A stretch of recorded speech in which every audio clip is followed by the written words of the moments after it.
THOR Industries, T-H-O-R, THOR Industries is the maker of something called the Airstream Trailer. They had their best quarter, just completed ever, selling $2.2 billion worth of RVs, recreational vehicles. Demand is so high, they can't make enough RVs to sell.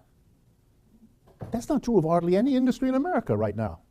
The big problem in America is called excess capacity, when your ability to make is greater than what you can profitably sell. So what's happening to them? To make a long story short, I found out, here's what it is.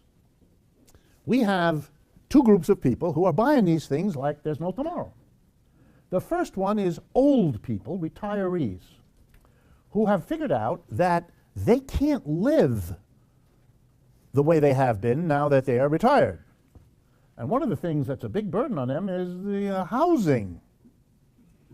And so now they get an RV, and it's much smaller, and you can park it down by the lake for a relatively small amount of money. And they're doing that. Lots of them are doing that. And you know who other big group is? The 25 to 34-year-olds.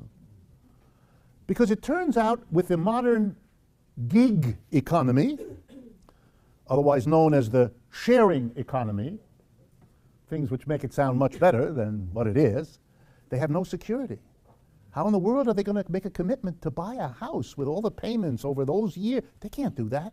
They have to be ready to move because their jobs are insecure. They don't know from 1 month to the next, let alone from 1 year to the next. They can't make housing commitments, even if they could afford them, because it's too insecure. And they are buying the movable house so they can go where the jobs are.